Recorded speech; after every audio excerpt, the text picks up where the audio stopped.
Hi, this is Dr. Colby Peters with Human Systems. In this video, I'm going to show you how to make a Circles of Influence model, or CIM.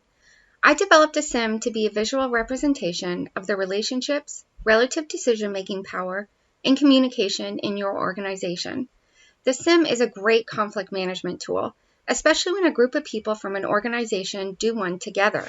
It promotes communication, creative problem solving, and psychological safety. A couple of things to keep in mind about the CIM. First, it is more about the learning that happens during the process of creating it, not the final product. A CIM will look different depending on when it's created and by whom. Second, the CIM works best using what Zen Buddhists call a beginner's mind. The CIM is an opportunity for learning and relationship building, not for blaming or judgment. Okay, first step. As you might have guessed, we're going to be drawing some circles.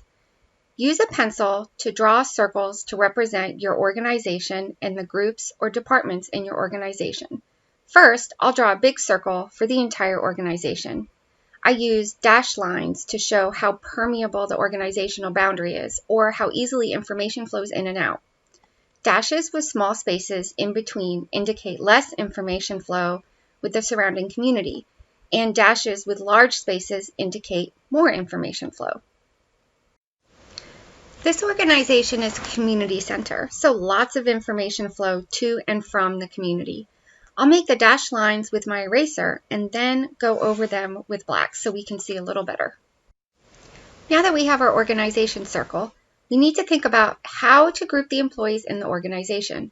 You can use departments, or a lot of times I'll just use 3 groups: administration, operations, and programs and services. List the employees you want to show and assign them each a number. One employee can work in 2 or more different groups. This community center has a vice president and an assistant vice president, and I'm putting both of those in administration because they make decisions about organizational direction and strategy. I'm also putting the assistant vice president in operations because she manages a lot of the organizational processes. We also have a family center director, a data analyst, and a coordinator in operations. The family center director, data analyst, and coordinator are also in programs and services because they have regular direct contact with service users. There's also the driver, a teacher, an assistant teacher, and a family services coordinator in the family center program. And the driver is also in the crisis management program, along with a family stability manager. Don't worry too much about getting this exactly right. I actually took some liberties with this CIM for teaching purposes, so this one isn't even exactly right. Like I said before, it's more about the process than the product. Before I draw the circles representing the groups in my organization, I think about 3 things: relative decision-making power of the groups, collaboration between groups, and proximity to service users. First, decision-making power. The bigger the circle, the more power. I'm drawing different sized circles next to each group as a note to myself on relative decision-making power. Administration has the most power, and programs and services has the least.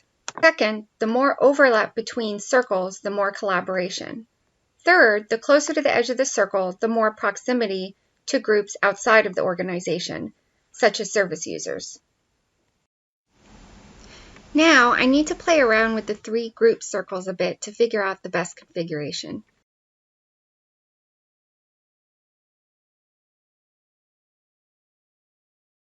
This first one is not quite right because programs and services and administration do not really collaborate on a regular basis in real life.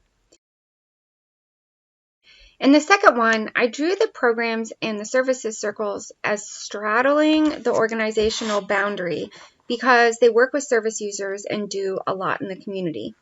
But there's not enough overlap between programs and services and operations.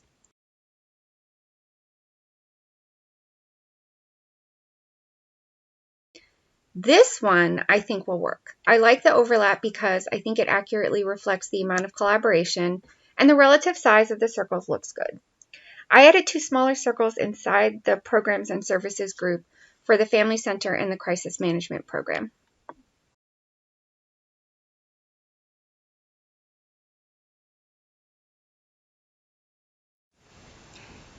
Now I'm ready to draw my group circles. I'm just going to flip the orientation and put the programs and services group up here at the top left because that's where I have the space. I'll do the operations circle next, then the administration circle. Next, I think about relative transparency of the groups or how easily information flows back and forth. For groups in an organization, I show relative transparency with line thickness, where the thickest line indicates the least transparency. I'm making a note to myself about relative transparency next to each of my groups. Administration has the least transparency and programs and services has the most. I'm just going to add the two smaller circles inside the programs and services circle for the family center and crisis management. I'm choosing 3 different colors for each of the groups. I'll use purple for programs, blue for operations, and orange for administration. I'm making sure that I fill in the circles to show the line thickness for relative transparency.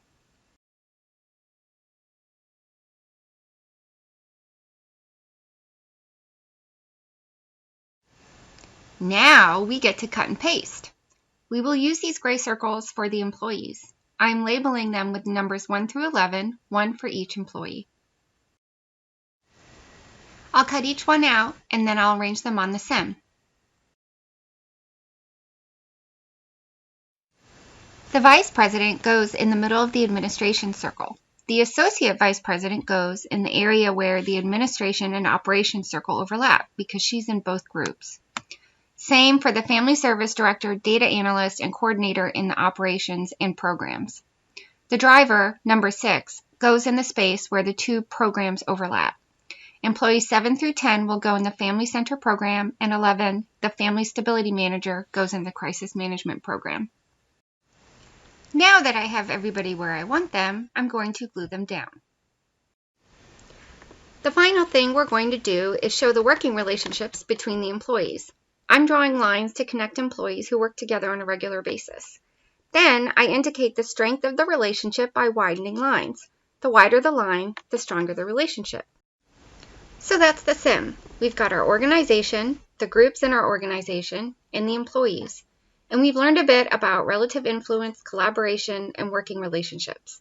I really get a kick out of doing these. So if this looks interesting to you and you'd like to find a time to try it out with what you know about your organization, I would love to do that with you. No charge. I think we would both end up learning a lot. You can visit my website at humansystems.co and send me a message using the contact menu option. Thanks for watching and feel free to leave feedback or comments.